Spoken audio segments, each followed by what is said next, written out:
Curt, the guy. I'm here today to talk about Belgian wit beers. I have a Catawba Valley White Zombie beer from Morganton, North Carolina, which I think Curt's gonna love. I think I am gonna love this. It's got a sleek metallic design. It's beautiful. The White Zombie. It's beautiful. It's beautiful. Well, I say, let's drink some beer. Let's drink some beer. So you normally like Blue Moon. Yeah, of course. Why is it that you like Blue Moon? It's got a pleasant taste. It's rich. It doesn't feel like like light lager commercial beer. Yes, light lager. Yeah, More flavor than light lager. Yeah, sure. It's got more flavor, and you can put a piece of fruit in it and feel a little fancy. So. Good stuff. Yeah. Easy drinking. It is a Belgian wit, very similar to the Blue Moon that you enjoy. So, what's the history of the Belgian wit family of beer? I assume they're from Belgium. The Belgian wit is a wheat beer, obviously. Belgian yeasty, fruity characterness of it always has the orange peel and the coriander, most prominent things. Sometimes they can have lemon peel, star anise, different herbs, spices, whatnot. But orange peel, coriander are predominant, which is why you like to put the orange in the Blue Moon. It brings out the flavor to it. It accentuates the orangeness. All right, I like it. All right.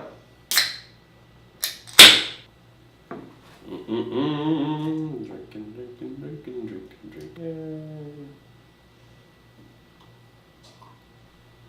Oh boy. So here's one of the things that I like about this is I don't know. I feel like most of the light lager things, you can't see all the bubbles. It's like a one-act play, watching it settle to the top. yeah, the carbonation on this one is beautiful. Yeah, I don't know if how intentional that's always been or whatnot, but it's got a visual allure that most beers don't have. I don't know. What do you think about the aroma? It has a fruity aroma to it, which I like. It's welcoming. It says, come in, we'll have a few laughs. The orange peel is like prominent, obviously. Yes. It's like a beach blanket bingo. I don't know. I really like it. It's got a sparkle of fun. Let's go surfing now. Everybody's learning now. Not that this would be a beach beer. Could be. It could be, but I don't know. It just definitely has a funness to it. And if you were at a bar and you had Catawba Valley White Zombie and Blue Moon. Well, I don't know. I guess I'm one of those people who's just like, oh, well, I'll order the small thing to seem cool, or maybe I'd probably order the white thing. But I don't know. How does it compare? I'll have to drink a little bit more to think about it.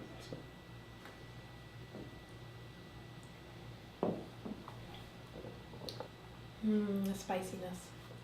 I mean, I'd actually say, it's actually almost a little bit better. I mean, it's probably because it's made on a smaller scale with a little bit more attention to the craft, not to knock Blue Moon at all. I like that a lot. But do you happen to know if they've been making this since 1999, or is this a later addition to their roster? I feel like this is a newer one because I've been up to Asheville on many occasions. This is the first time I've seen it. Do they have a location where you can drink there, or do they just like distribute in that area? They distribute in Asheville, yeah. Okay. You can't. I don't know if they had one of those like little, what do they call them, the brew pub? Like tasting rooms? Yeah, or something like that. So. Yeah. No, this one's I picked this one up at the Brews and L's. Cool. I have to say I love the can. It's monster-rific. Is that what leaped out at you first? I mean, the white zombie can definitely leapt out at me first, and then the can fact, because I like low alcohol canned beers right now. It's a thing I'm enjoying. Low alcohol because I can drink a couple of them without feeling anything. It's kind of nice. That's interesting because I know that there's everybody loves the high gravity beers, but you actually like a lower alcohol beer. Yeah, session beers are becoming the norm. Session being below 5% usually. Okay. I mean, we're trendy anyway. People are still doing the high grabs, but that way you can drink more beer all night and enjoy the taste. Right, without falling down. It's kind of nice. Without falling down. I prefer not to fall down. That's how you know a beer was successful, though, right? You fell down. No, I like enjoying the flavors, and this one is really, really good. I mean, for a Belgian, it's a solid Belgian wit beer. A solid Belgian wit beer. Am I the only one? Do you enjoy this type of beer with pizza? Sure. I do. Do you think it goes well with pizza? I do. Yeah. What would you traditionally drink? You would drink with a pizza? Well, I think Pilsner's ever popular. You know, the light lager, bastard child light lager. Light lager was based on Pilsners. What's the story behind a Pilsner? Really? Pilsner came from Pilsen. So it's named after the wheat. It's multiple. Barley. Barley. Okay. And yeah, so the Pilsners are really good with the pizza, but this is just a step in, you know, more flavored direction, but still good enough where it'll mesh well with the pizza. So for a Belgian, what type of wheat do the Belgian wheats use? Standard wheat. Just a Nothing. Standard, the same thing we'd see in America. Yeah, the burgers difference between Belgian wheat and American wheat is the yeast. Okay, so they use a different type of yeast. Mm-hmm. What type of yeast would that be? A Belgian yeast. I bet. Look at that. It almost seems like you're being facetious, but I believe that you're actually probably telling me the truth. Yeah. The Belgian yeast. You know, they come from Belgium. They've throughout the years kind of cataloged them into different styles, and the wits have their own little special yeast strains, and the triples and the doubles and the quads. But then you got things like saisons and farmhouse ales and sours that get the yeast from the environment. That's pretty cool. Oh, so they don't use a particularly catalog yeast. There's like a random effect to it? Yeah, from the environment they're in. Okay, that's very interesting. But this is a standardized product. Yes. There's a formula written down somewhere, and people Yes. go buy it. Yes. Okay. Well, cool. Well, I like that formula. It's they a great should formula. keep it up. This is amazing. So on the delightfulness scale, Oh yes.